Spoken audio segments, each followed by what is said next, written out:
은혜 받고 승리할 하나님 말씀은 디모데전서 1장 1절에서 11절 말씀입니다. 우리 구주 하나님과 우리의 소망이신 그리스도 예수의 명령을 따라 그리스도 예수의 사도된 바울은 믿음 안에서 참 아들 된 디모데에게 편지하노니, 하나님 아버지와 그리스도 예수 우리 주께로부터 은혜와 긍휼과 평강이 내게 있을지어다. 내가 마게도냐로 갈 때 너를 권하여 에베소에 머물러 한 것은 어떤 사람들을 명하여 다른 교훈을 가르치지 말며 신하와 끝없는 족보에 몰두하지 말게 하려 함이라. 이런 것은 믿음 안에 있는 하나님의 경륜을 이름보다 도리어 변론을 내는 것이라.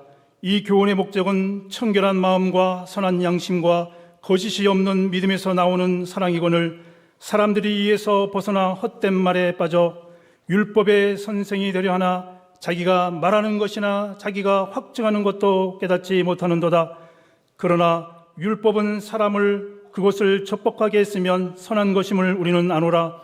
알 것은 이것이니 율법은 옳은 사람을 위하여 세운 것이 아니요 오직 불법한 자와 복종하지 않는 자와 경건하지 않는 자와 죄인과 거룩하지 않은 자와 망령는 자와 아버지를 죽이는 자와 어머니를 죽이는 자와 살인하는 자며 음행하는 자와 남색하는 자와 인신매매를 하는 자와 거짓말하는 자와 거짓 맹세하는 자와 기타 바른 교훈을 거스리는 자를 위함이니, 이 교훈은 내게 맡기신 바 복되신 하나님의 영광의 복음을 따름이니라. 아멘.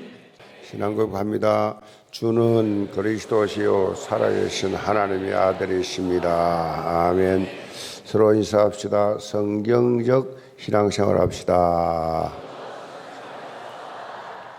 이 흘린 말씀 가지고 다른 교훈, 바른 교훈이라는 제목으로 말씀을 드립니다.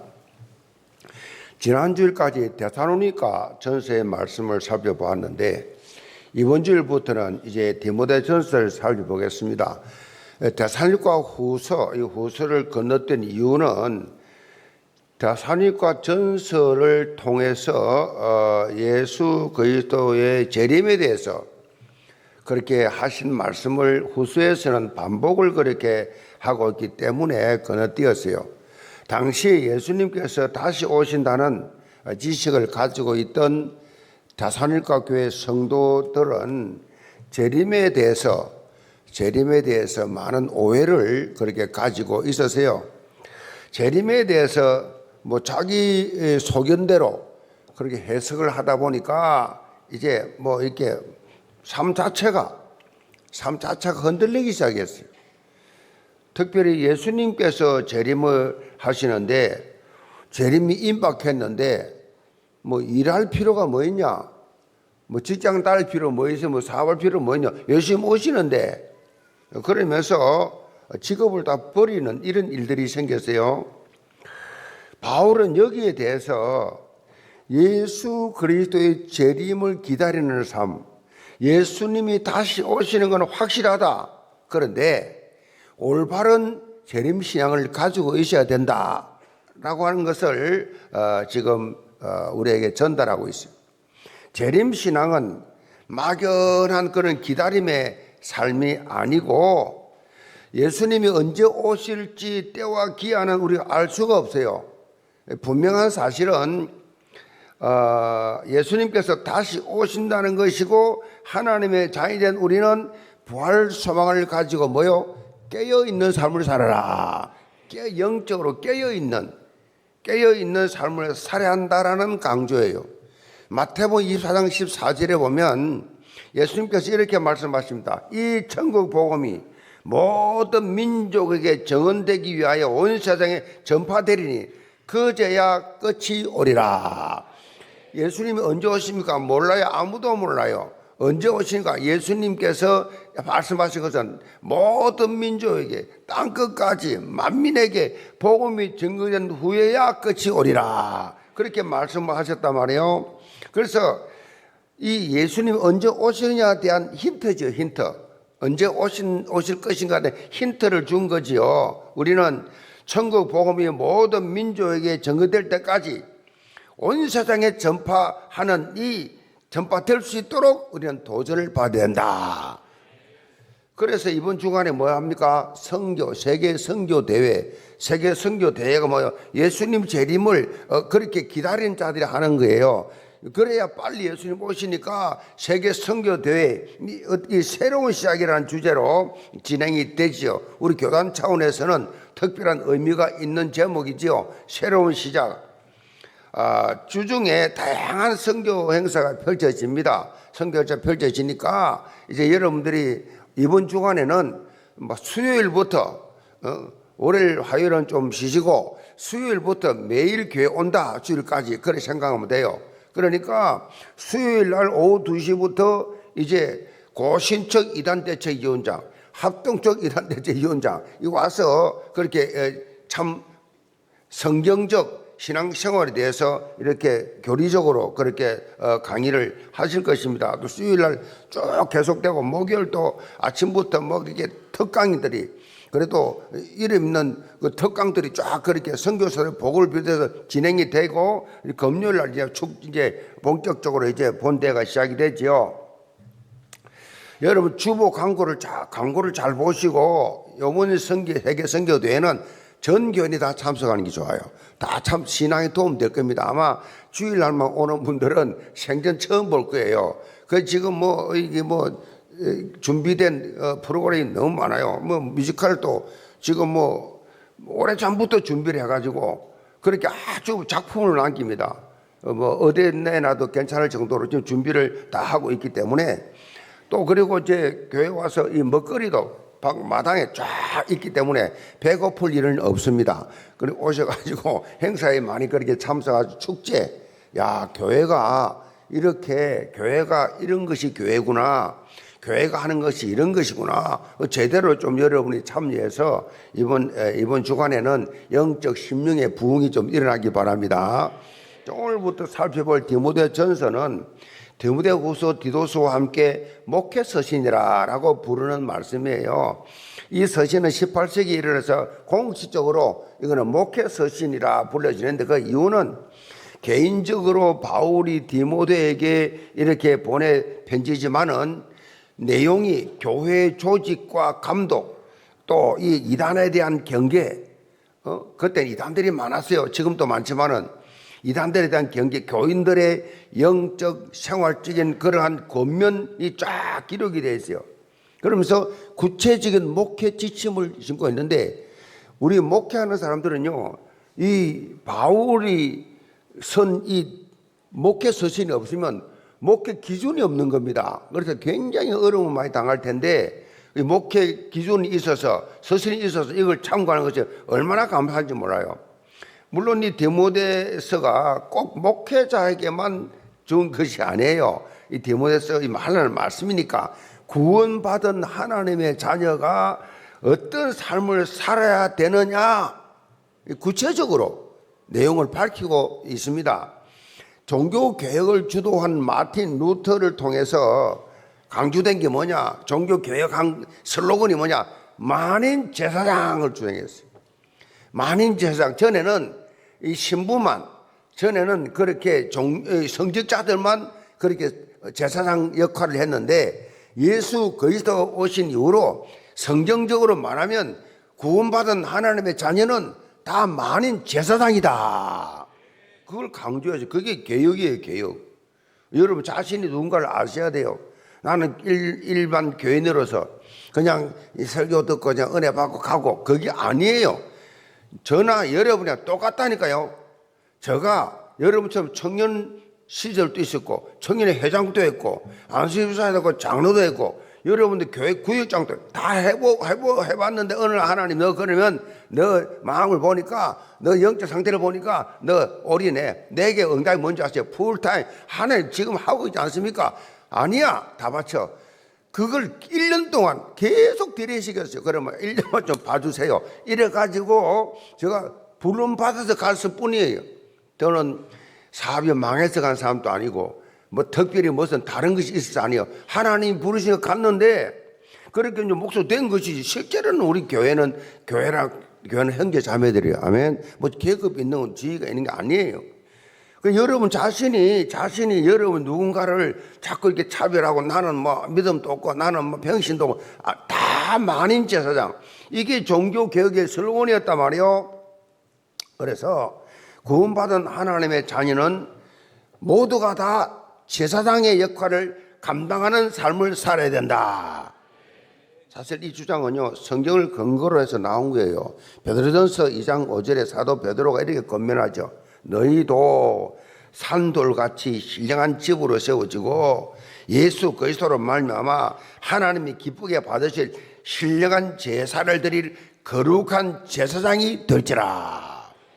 거룩한 제사장이래 우리 보고. 자 보세요. 그리고 9절에요. 베드로가 더 구체적으로 그 이유를 밝히고 있어요. 너희는 택하신 족속이요 왕같은 제사장들이요 거룩한 나라요 그의 소유가 된 백성이니 이는 너희를 어두운 데서 불러내어 그의 귀한 빛에 들어가신 이의 아름다운 덕을 선포하게 하려 하심이라. 너는 왕같은 제사장이요. 나는 성경도 모르고 나는 기도도 안 하고 나는 교회도 잘 모르는데 내 왕같은 제사장이라고 말합니까? 구원받는 순간에 신분이 바뀌었어. 왕같은 제사장으로. 아멘. 이것만 깨달아도요 엄청 치유됩니다. 엄청나게 믿음이 자라요. 그 소극적 부정적 이런 치유가 다 일어납니다. 왕같은 제사장. 이게 왕같은 성경의 근거에서 여러분에게 선포하는 거예요. 우리 모두는 왕같은 제사장으로서 택함 받은 존재고, 왜 택함 받았냐? 왜 왕같은 제사장이냐? 그 이유는 아름다운 덕을 선포하게 하려 하심이라. 아름다운 덕을, 아름다운 이 놀라운 소식을 전파하라고 우리 왕같은 제사장으로 부르셨다는 것입니다. 아름다운 덕이 뭐예요? 그것이 바로 예수 그리스도의 십자가의 대속과 부활의 놀라운 정인. 십자가 대속과 부활이 뭐예요? 우리에게 영원한 생명, 영생을 주시기 위한 과정이. 결론은 뭐냐? 영생 얻게 하려 하심이라. 영벌이 아니고 영생은 천국이고 영벌은 지옥이요. 영생을 얻게 하기 위해서 우리에게 어마어마한 신분을 주셨단 말이에요. 이 참복음 진리를 여러분은 구원받았으면 평생 직접적으로 간접적으로 증거하는 삶이 되기 바랍니다. 증거하는 삶 살아야 돼요. 저는 토요일만 되면 주보를 20장 이상 가져가서 딱 제가 1층에 차를 대고 올라갑니다. 걸어서 늘 다니는데 걸어서 다니는 어느 순간에 이거 내가 이분들을 내가 다니는 통로에 다 구원받게 되겠다. 이래서 이제 주보를 딱 토요일마다 꼽아줍니다. 쫙 꼽아놓으면 이제 누가 가져갔나 안 가져갔나 나오잖아요. 한 주간 반에 딱 한 집 위원회 다 가져갔어. 근데 한 집이 왜 안 가져갔냐? 없어, 사람이 없어. 그러니까 그러니까 딱 우리 교회 주보가 보통 주보입니까? 전도지예요, 전도지. 내용 전체 은혜가 되고 메시지가 있고 현장이 있고 그 영접이 있고 다 있잖아요. 전도지. 그러니까 거기에 이제 딱 꼽아. 우리가 사는 목적이 내가 여기 왜 사냐? 이 아파트에 내가 왜 걸어올라냐? 건강을 위해서 걷지만은 하나님의 일을 함께 하자. 주여 저 집 보니까 문표가 없네요. 예수 믿고 구원받게 하여 주옵소서. 201호 203호 저 집이 천주교네요. 천주교 구원 없는데 저 가정 복음 받게 하여 주옵소서. 올라가면서 여러분 그게 왕같은 제사장의 삶이에요. 자, 오늘부터 살펴볼 목회 서신의 말씀을 통해서 영국의 전 성도는 하나님의 부르심에 대한 분명한 인식을 가지고 삶의 현장에서 하나님의 뜻과 계획을 이루는 성경적 신앙생활을 하시기를 주님으로 축복합니다. 그럼 첫째로 물리쳐야 할 다른 교훈입니다. 1, 2절 봅니다. 우리 구주 하나님과 우리의 소망이신 그리스도 예수의 명령을 따라 그리스도 예수의 사도된 바울은 믿음 안에서 참 아들된 디모데에게 편지하노니 하나님 아버지와 그리스도 예수 우리 주께로부터 은혜와 긍휼과 평강이 내게 있을지어다. 디모데는 사도 바울을 대신해서 에베소 교회에서 목회하고 있던 디모데에게 이 바울이 보낸 편지예요. 바울은 에베소에서 3년간 복음을 전거했는데 이 에베소를 중심으로 소아시아 전역에 그렇게 복음을 전거하는 그 사역을 하면서 큰 역사를 일으켰어요, 바울이. 그런데 바울이 에베소를 떠난 후에 에베소 교회의 성도들의 신앙이 흔들리기 시작했어요. 왜 흔들렸냐? 그때나 지금이나 마찬가지입니다. 이단의 공격이 시작돼요. 이단들이 들어오기 시작했어요. 그런 가운데 일부 성도들이 믿음이 흔들려서 교회를 떠난 자들이 많이 발생하게 되었어요. 그래서 바울은 믿음의 아들 디모데를 에베소에 파송했습니다. 파송했는데, 그런데 당시에 이 디모데는 성격이 모태신앙이지만은 아주 허약해, 소심했어요. 마음이 소심하고 몸도 허약해서 바울이 이 디모데의 건강에 대해서 늘 염려를 할 정도로 그런 육체적으로 허약했던 디모데, 에베소 교회를 목회하는 것에 대해서 목회를 시작했는데 굉장히 어려움을 많이 당했어요.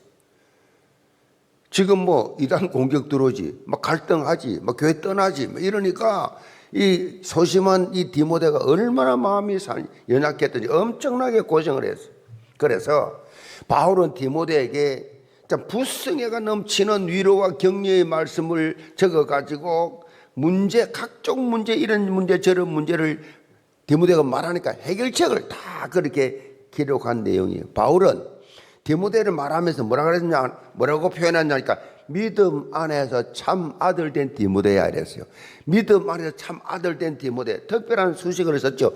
참 아들 된. 이 바울에게는요, 육신의 혈통으로 난 아들 없지만은 믿음으로 난 아들들 많았어요. 많았는데 그 중에서 디모데는 바울이 가장 큰 관심을 가졌던 믿음의 아들이었어요. 디모데는 바울이 1차 선교 여행을 하면서 복음을 전할 때에 루스드라, 거기에 들어가서 복음을 증거하는데 그 반대자들이 공격한 점 찾아와서 바울을 때려 죽여서 돌로 쳐 죽였는데 죽은 줄 알고 쓰레기통 던졌는데 거기서 깨어났어요. 깨어나서 다시 들어간 이유가 뭐냐? 디모데 하나 제대로 세우려고. 그때 건져낸 게 디모데예요. 1차 여행 때. 그래서 2차 여행 때부터는 이제 바울과 함께 그렇게 선교 여행을 했습니다. 디모데는 영적 생활적 지역사회에서 많은 본을 보였다라고 그렇게 기록하고 있어요. 어려서부터 말씀으로 잘 양육된 그런 믿음의 사람이었어요. 그런데 이 디모데는 마치 뭐랄까요? 온실 속의 화초같이 자랐어요. 너무 곱게만 자랐어요. 그래서 이 사도 바울은 디모데를 강한 용사로 그렇게 양육을 합니다. 선교 현장에 같이 사역 가서 함께 같이 고생하고 같이 굶기도 하고 같이 핍박도 받기도 하고 그렇게 하면서 또 함께 같이 못할 때는 언제나 서신을 보내가지고 그렇게 양육을 했습니다. 디모데는 이렇게 사도 바울의 관심 속에서 복음을 위한 전도자로 든든히 자라갔습니다. 바울이 네로 황제 때 이제 순교를 당하지요. 순교를 그렇게 당한 이후에 디모데는 그 바울의 뒤를 이어서 그 열정을 가지고 생명을 걸고 복음을 전거하다가 도미디아누스 황제 때 바울처럼 그 순교를 당합니다.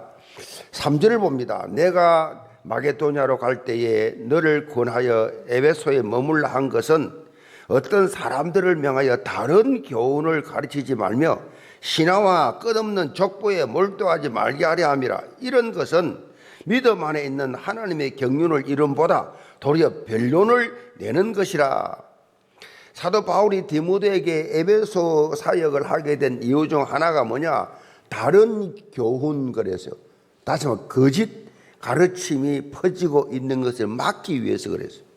다른 교훈은 헬라말로 헤테로디다스 칼레인이라고 하는데 의견이 다르다는 그런 의미죠. 의견이 다르다. 다시 말해서 예수님께서 말씀하시고 사도들이 전파한 그 복음과는 다른 교훈, 즉 이단 사상, 이단 끝이 달라진 거예요. 이단 사상 완전히 다른 건 아닙니다. 끝이 싹 달라졌어요. 이 이단이라고, 이단 사상. 다 이단들이 오면 성경 가지고 설교하고 성경 가지고 성경 공부하고 다 해요.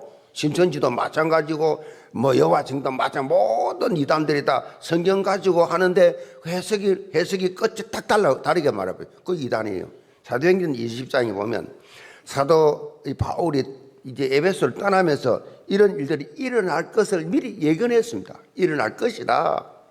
사도행전 20장 29절에 보면 사나운 이리가 그랬어요. 사나운 이리가 에베소 교회에 들어와서 양떼를 미혹할 것이다. 그래서 이 교회 장로들에게, 그 당시 장로들에게 자신이 사역한 것을 본받아서 영적으로 깨어서 교회를 든든히 지켜라. 장로들에게 미션을 그렇게 주었습니다. 그러나 바울이 예견하고 우려했던 대로 사단이 에베소 교회를 공격했습니다. 에베소 교회를 공격해 당시 에베소 교회 성도들을 유혹했던 대표적인 사상이 뭐냐? 영지주의와 유대주의입니다. 근데 영지주의는 신령한 지식에 대한 구원을 강조합니다. 신령한 지식, 신령한 구원받은 하나님이 하는 신령한 것이다. 신령한 것을 강조하는데 특별히 영적인 것만 신령한 것이다. 영적인 것만 선한 것이고 육적인 것, 육은 무조건 다 악한 것이다. 육은 더러운 것이다. 육은 악한 것이다. 그렇게 주장하면서 예수 그리스도의 성육신을 부정했습니다. 무슨 하나님이 더러운 인간의 몸을 입고 오냐? 말이 안 된다. 하나님은 거룩한 분이기 때문에 육이 없다. 성육신, 육신의 옷을 입고 온 예수를 부인했단 말이에요. 이게 이단이죠. 자, 육신을 악하게 보는 이단 사상, 요건요 극단적 금욕주의가 있습니다. 육신을 악하게 보기 때문에 절대 죄 안 짓겠다. 그래서 영적인 삶을 살겠다는 극단적 금욕주의가 있는가 하면 영적인 것만 거룩하고 육신은 더럽기 때문에 타락했기 때문에 마음대로 살아도 된다. 이런 이중적 결과가 왔어요. 이 영지주의를 주장하다 보니까 이중적 결과가 왔어요. 자, 이뿐 아니라 사지를 보면 유대주의 거짓 교사들이, 유대주의들이 뭐냐? 신화와 끝없는 족보에 몰두하면서 에베소 교회 성도들을 미혹을 했습니다. 신화라고 하는 것은 인간이 성경을 떠나서 잘못된 세계관을 가지고 있는 뭡니까? 허황된 얘기지요. 허황된 이야기. 우리나라에도 보면 당군 신화라는 게 있습니다. 당군 신화. 그러니까 이 곰이 쑥과 마늘을 먹어가지고 사람이 되어가지고 난 게 당군이다. 당군은 우리 조상이다. 이렇게 말하는 겁니다. 그게 당군 신화예요. 우리 조상이 누구냐? 우리 조상이 곰이요. 말이 됩니까? 곰이 쑥하고 마늘을 먹고 사람이 되어가지고 태어난 것이 당군이다. 이런 신화죠, 신화. 말도 안 되지요. 이 거짓 교사들이 이런 신화적인 이야기를 마치 신령한 지식으로 강조를 하면서 이런 지식이 없는 사람은 하나님 앞에 나갈 자격이 없다라고까지 취급을 했어요. 웃기지요. 근데 그 아주 설득력 있게 말하기 때문에 다 흔들리는 거예요. 그리고 또 끝없는 족보 전쟁을 하면서 자신들의 족보를 이스라엘의 유명한 조상들을 억지로 연결시켜가지고 그것을 구원의 조건인 것처럼 족보 이걸 내세웠어요. 예수 그리스도의 십자가 대속을 통한 구원의 진리는 온데간데 없고 구원의 진리는 없어지고 쓸데없는 율법적 정죄와 논쟁만을 일삼게 되는 이 사단의 논리예요. 사단 하는 짓이에요. 결국은 뭐요? 뭘 하고 있습니까? 뭘 노립니까? 본질을 놓쳐요. 본질을 놓치게 하고 허송세월하게 만드는 구원의 본질을 놓쳐놓고 딴짓만 계속합니다. 온갖 논리를 펴가면서 온갖 말만 만들고 온갖 회의를 하면서 실제적으로 아무 소득이 없는 세월만 낭비하는 사역의 집중도를 떨어뜨려버리는 현장을 잃어버리는 사단 전략에 당하고 말았어요. 지금 또 사단은요, 영적인 본질을 놓치게 만듭니다. 영적 본질을. 여러분이 누군지, 왜 왕 같은 제사장인지, 여러분의 본질 놓치게 만들어. 그래가지고 허송세월 하도록 만듭니다. 옛날에요, 신학자들이 모여가지고 계속 신학을 연구하면서 어디까지 간 줄 아세요? 바늘 끝에 귀신이 몇 마리 올라가겠냐? 이거 연구한 거요. 이거까지 밤새워. 그게 무슨 구원과 뭔 상관이죠? 귀신이 1000마리 올라 100마리 뭔 상관이 있어요, 그게? 그 사람이 어떻게 알아요, 그걸? 그 신학자도 그렇게, 우리 신학교 다닐 때 그렇게 설명해서 이 신학자들 모여가지고 신학 연구하다 보면 어디까지 들어가냐? 그러니까 바늘 끝에 귀신이 몇 마리 올라가냐? 진짜 진지하게 그렇게 논쟁을 했다 그래요. 본질 놓치도록. 교회에서 뭐 일하면서 본질 놓쳐버려. 본질 놓치면 시험 들지요. 낙심하지요. 교회 존재의 이유가 뭔데? 이 사역하는 이유가 뭔데? 이 대화하는 이유가 뭔데? 왜 하는데? 그 본질 놓쳐버리면 일 때문에 시험 들고, 일 때문에 피곤하고, 일 때문에 시간 낭비하고, 그 일을 위해서 존재하는 아무 의미 없죠. 이 왜 하는데? 영혼 구원을 위해서. 아멘. 세계 선교를 위해서. 이 포커스 맞춰야지. 그 일 자체에 빠져버리면 안 된단 말이에요. 지금 우리 갈바 창대를 보니까 노래를 위한 노래를 하는 게 아니에요. 찬양을 위한 찬양이 돼서는 안 된단 말이에요. 그게 지금 오랫동안 아예 습관화되어 버린, 문화화되어 버린 찬양이란 말이에요. 감동이 없어. 영적을 흔들고 영적 타치가 필요한데 그것이 많이 부족하잖아요. 그런데 그렇게 지금 영적으로 확 터치해주는, 영으로 하나님 찬양하는, 형식이 아니고 돈 받고 하는 게 아니고 하나님의 정말 헌신해서 찬양하는, 신앙을 고백하는 찬양. 아멘. 그래서 다르다는 것 좀 뭔가 느낌이 다르구나. 그 교회들 보면요, 좀 부르면 다 일당 받아요, 다. 일당 받으려고 와요. 이것도 일당 받으러 와요. 단 한 명도 그런 사람, 안 그런 사람이 없단 말이에요. 나 헌신하겠다고. 내가 진심으로 하나님께 헌신하겠다. 좋아요. 그럼 뭐 좋아요. 좋으나 실제로 하나님 앞에서 그 본질을 놓쳐버린단 말이에요. 찬양의 본질을 놓치고, 사역의 본질을 놓쳐버리고, 헌신의 본질을 놓쳐버려. 사단이 고도의 전략을 쓰는 거예요. 주의를 하다가 시험 들어버려. 그럼 말 되는 소리입니까? 주의를 하는데 왜 시험 들어? 신앙생활을 교회를 하는데 왜 시험 드냐고요? 왜 낙심하냐고요? 왜 교회를 떠나냐고요? 그 사단 전략이 뭐냐고요? 사단에게 당한 거지. 어떤 이유든 당한 거지.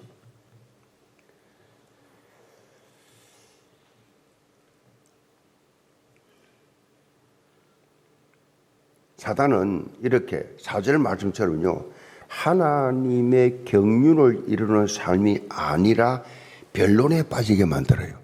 변론. 그래서 회의 같은 거는 많이 할 필요 없어요. 뭐 모여가지고 한국 사람 모이면 말 많아요. 뭐 회의한다, 좋은 의미로 모이는데 막 말하도 무정직에 막 전부 본론에 다 놓쳐버려.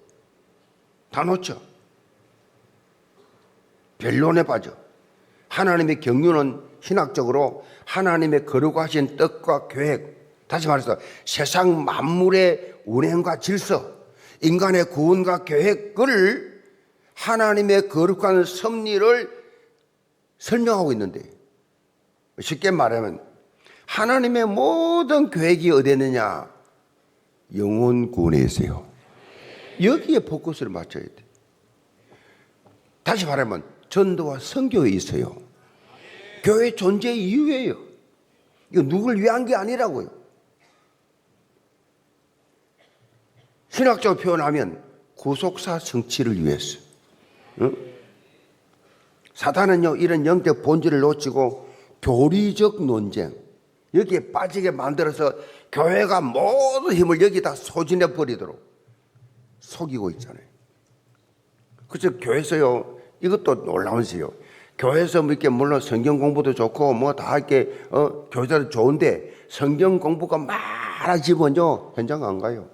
그게 좋아서 그걸 앉아 있는 겁니다. 그래서 제자훈련을 많이 하는 게 한다고 하면서 그게 뭐가 안 돼요? 맨날 그거 한다고 앉아있다니까. 현장 놓치면 사단의 고도의 전략이 그런 게 많아요. 그래서 여러분들이요, 정신 바짝 차려야 돼요. 여러분 이해 안 돼도 지도자가 말할 때는 믿고 따라오시 바랍니다. 영적으로 여러분보다는 밝다니까요. 근데 그걸 자꾸 이상이 이해가 안 돼. 이해 안 되니까 믿으라는 얘기요. 그냥 따라오면 돼요. 뭔 질문해, 질문을. 얼마나 수준 높아 질문합니까? 불신앙과 교만 때문이지. 저는 모태로 신앙생활하면서 질문해 본 적도 없고 갈등해 본 적도 없어요. 아시겠어요? 질문해 본 적도 없고 갈등해 본 적도 없고 그런 거 상상도 한 적이 없어요. 단 한 번도. 뭐 사람 모이면 뭐 별거 있어요. 따지고 깊이 생각해 보면 문제 있지. 그렇잖아요. 문제 없는 것도 있어요. 자기 생각이 안 맞는 게 많아요. 그것이 여러분 주장되어지는 순간에 성령은 역사하지 않습니다. 성령도 안 받기 때문에 악령이 역사합니다. 그러니까 신앙이 안 자라지요. 좀 똑똑한 사람도 배우고 성공하면 좋지요. 그런 사람들 대부분 자기의가 강해요. 자기 기준이 있어. 그걸 안 맞으면 안 받아들여. 어떻게 신앙이 자랍니까? 아브라함이 갈 바를 알지 못하고 가라면 가고 오라면 오는 거예요. 그거 어떻게 이해가 됩니까? 그걸 믿음으로 아브라함은 영계 모든 성도들 세상적인 서론에 속지 말고 영적 분별력을 가지고 본론 인생 사시 바랍니다.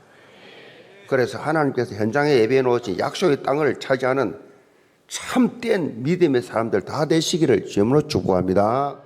두 번째로 따라가야 할 바른 교훈입니다. 5절 봅니다. 이 교훈의 목적은 청결한 마음과 선한 양심과 거짓이 없는 믿음에서 나오는 사랑이거늘 사람들이 이에서 벗어나 헛된 말에 빠져 율법의 선생이 되려 하나 자기가 말하는 것이나 자기가 확정하는 것도 깨닫지 못하는도다.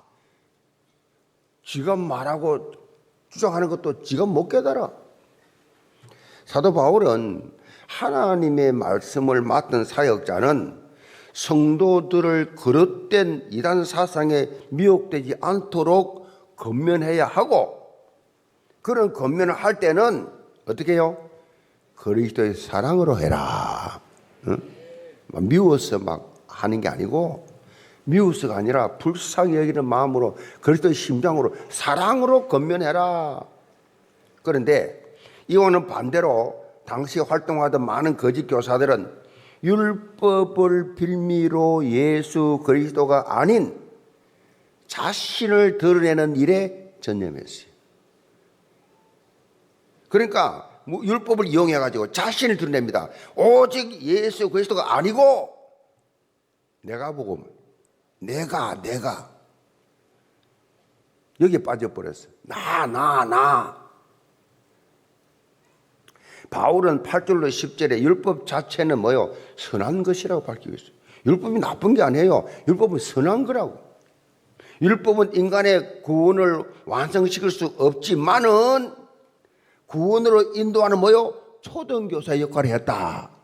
구원은 율법으로 구원 못 받아요. 왜냐하면 다 지킬 수 없는데 뭐 구원은 율법은 구원받을 수 없다는 사실을 가르쳐주는 초등교사 역할을 했다. 갈라디아 3장 24절에 보면 바울이 이렇게 밝힙니다. 이같이 율법이 우리를 그리스도께로 인도하는 초등교사가 되어 우리로 하여금 믿음으로 말미암아 어렵다 함을 얻게 하려 함이라. 어떻게 구원하냐? 믿음으로 구원 얻는다는 것을 가르쳐주는 거야. 아이고 나 율법 지켜서 구원 못 받겠네. 어떻게 구원 받느냐? 믿음으로 구원 받는다는 걸 가르쳐 준 거예요. 우리가 전에는 율법이라는 말 자체를 너무 불편해했지요. 율법. 그런데 사실 율법은 뭐예요? 하나님 말씀이에요. 율법이 하나님 말씀이라니까요. 그래서 오늘 신학자 그랬잖아요. 천국 가면 우리가 천국 가면 복음은 필요 없어. 천국이 복음인데 뭐. 그런데 율법은 남는다 그랬어요. 왜? 하나님 말씀 계속 선포되니까. 율법은 하나님 말씀이에요. 율법을 통해서 우리는 우리 힘으로는 절대로 구원받을 수 없다는 사실을 깨닫게 해주는 것이라는 거예요. 우리 힘으로 구원 못 받아. 모든 종교는 자기 노력으로 자기 좋은 행위로 구원 받는다고 착각하고 있어. 좋은 곳 있으면 내가 가겠지. 내가 거짓말 안 하고 내 죄 짓지 않고 내 나름대로 살려고 착하게 살았으니까. 근데 율법 모르니까 하는 소리. 율법 알면 싹 다 죄인데 그걸 모르니까 그 종교는 다 그렇죠. 그래 구원 받는 줄 착각하지요. 하나님의 은혜를 깨닫는 길이 뭐냐? 깨닫게 해주는 것이 율법이에요. 아, 하나님 은혜 아니고는 나는 구원 못 받겠구나. 나의 나 된 것은 하나님의 은혜로다. 이건 율법 아는 사람이 하는 말이. 율법을 모르고는 은혜도 몰라요. 율법을 통해 지 자신이 얼마나 더러운 죄인인가를, 얼마나 저주받을 인간인가를 발견하게 되니까 뭐 다 지었는데 뭐 죄 다 지었버린데 어떻게 우리 구원 받겠어요? 아이고 나는 구원 못 받겠구나. 그런데 믿음으로 구원 받는다 그러니 이것이 하나님의 은혜구나. 그 말이에요 지금. 그래서 여러분이 잘 알아야 될 것이요. 율법을 통해서 우리는 절대로 구원받을 수 없다는 깨닫고 하나님의 은혜를 깨닫게 되는데, 자, 그래서요 중요한 것이 여기 있습니다. 반율법주의, 율법 폐기론자, 율법주의 율법 무시해버려. 율법을 그냥 폐기시켜버려. 이거 안 돼요. 이렇게 반율법주의 율법 폐기론자는요, 이렇게 강조하면 이단이에요. 아시겠어요? 예수님도 마태복음 5장 17절에 율법을 피하러 온 것이 아니라 그랬어요.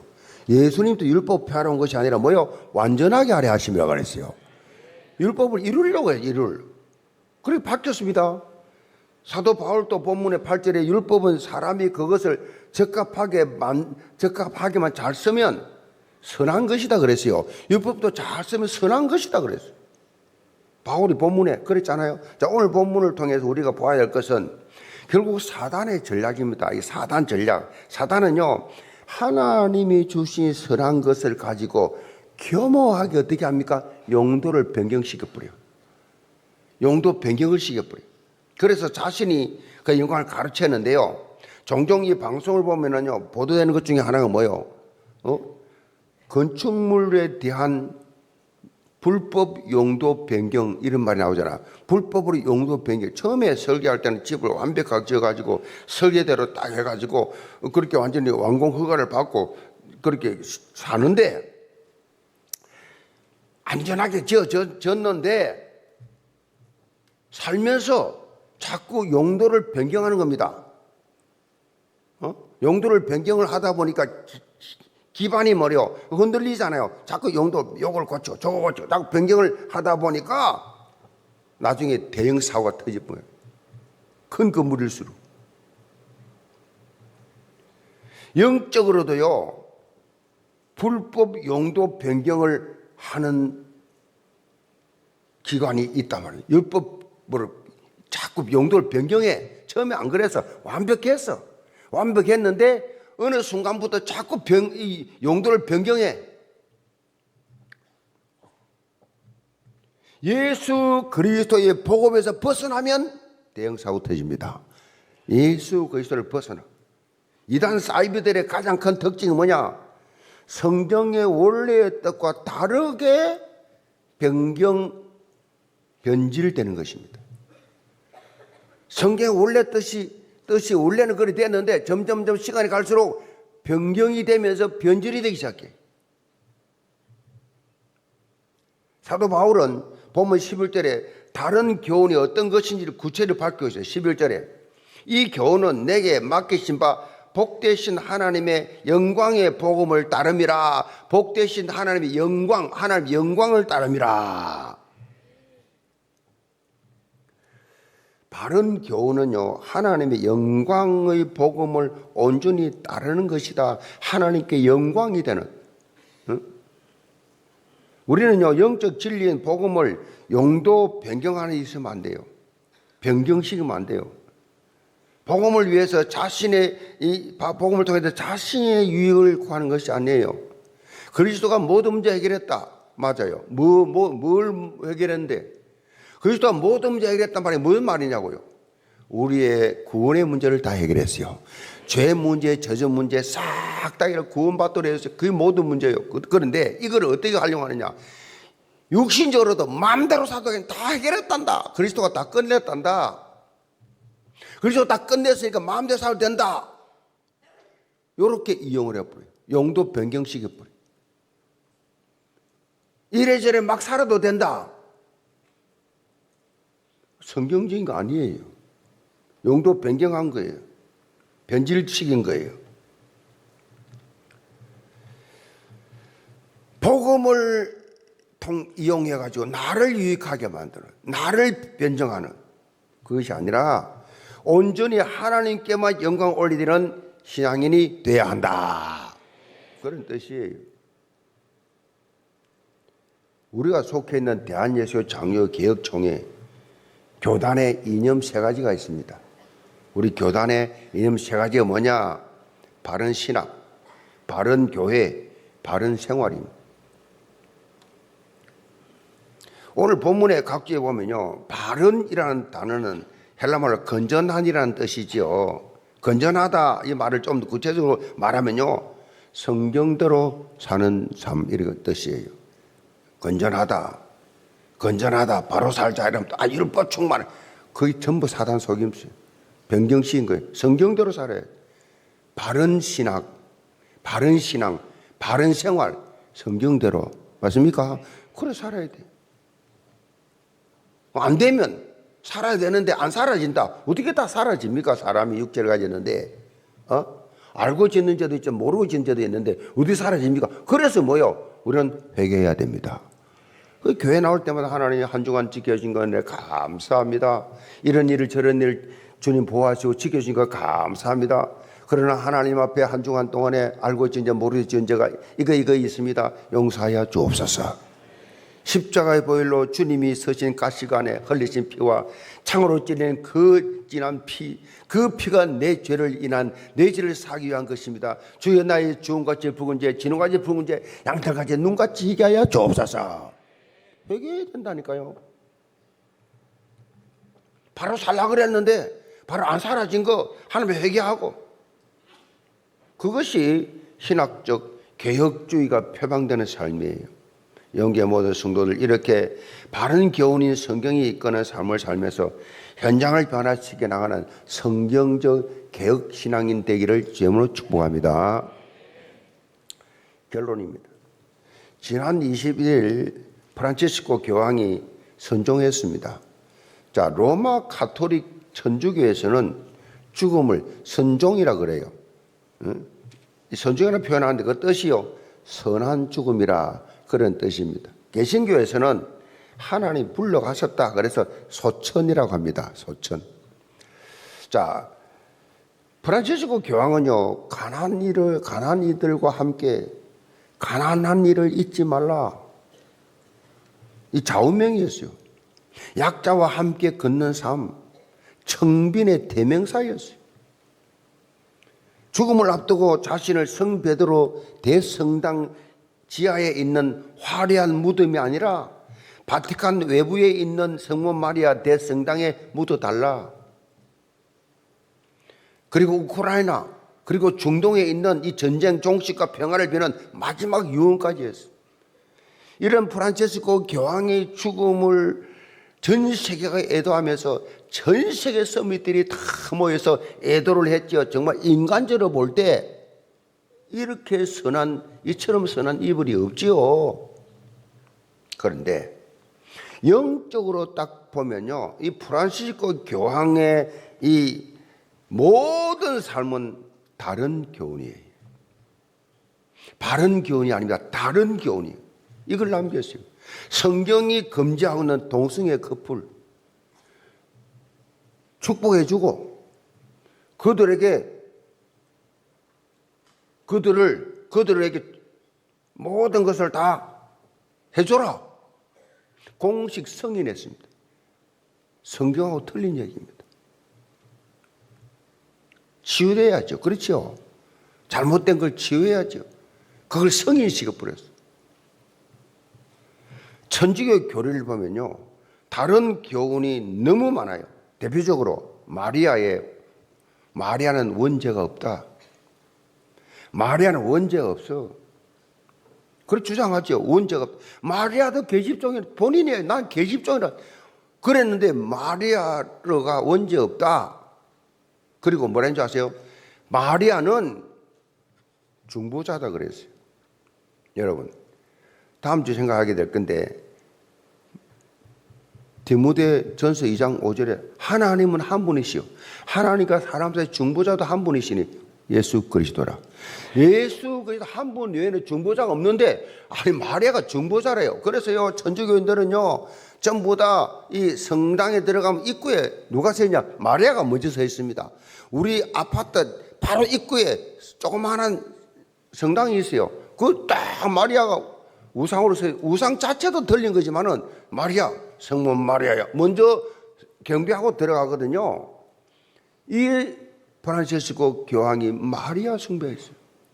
마리아가 묻힌 거자 나도 묻히겠다. 마리아 숭배 사상 정도가 아니고, 이 사람 한국에 왔을 때 대전에 가서 마리아 성천 큰 축제를 했습니다. 마리아가 성천했습니까? 성천했다고 어디에 성경에 나와 있습니까? 이렇게 성경에도 없는 것을 만들어 가지고 이 다른 신앙, 다른 교훈을 계속 해왔단 말이에요. 강력하게 그것도 앞장서서 교황하면서. 이 죄만 해도요, 이 다른 이 교훈만 해도 엄청납니다. 성경 다 박살내는 거예요, 이거 지금. 다른 거 성경하고 다른 얘기예요. 이 외에도요, 교황은 아무 잘못이 없다. 교황은 뭔가 다릅니까? 모든 사람이 저지했으면, 목사든 중기든 신부든 인간은 다 죄인이요. 아멘. 근데 교황 무엇을 주장해요? 그리고 또 기가 막히지. 지옥과 천국 사이에 연옥이 있다. 그래서 땅에 사는 후손들이 잘 헌금하고 많이 착한 일 하면 그 연옥에 있는 부모가 천국으로 간다. 그리고 여러분 해외 여행 가봐서 알지만은 해외 여행이라는 게 다 천주 교회잖아요. 교회들 베드로 성전 200년씩 지은 거잖아요. 근데 가보세요. 가보면 그 뭐 보느냐? 성인들이 쫙 누워 있어요. 성인 숭배 사상. 그러니까 성경에 없는 다른 교훈으로 가득 차 있는 게 천주교예요. 그 성경대로 보면 미안합니다. 안타깝지만은 구원이 없어요. 인류 온 지구촌이 난리가 났는데 그 시시한 몰라고 밤을 새워가면서 우리는 신앙생활을 하면서 성경 중심의 바른 신앙에서 벗어나지 말길 바랍니다. 바른 신앙, 성경이 말하는 바른 신앙. 사도 바울이 오늘 본문 통해서 강조한 바른 신앙, 참 복음의 진리를 지키고 전파하기 위한 언약적 도전이 있어야 돼요. 여기 모두 성도들 항상 하나님이 원하시고 기뻐하시는 성경적 삶이 되기를 주님으로 축복합니다. 기도합시다. 아버지 하나님, 영계 모든 성도들 다른 교훈이 판치오는 이때에 성경이 말하는 바른 교훈 속에서 자라게 하여 주옵소서. 이 다른 교훈을 물리치고 바른 교훈을 따르는 믿음의 사람들 되게 하여 주옵소서. 예수 그리스도를 받들어 기도합나이다. 아멘.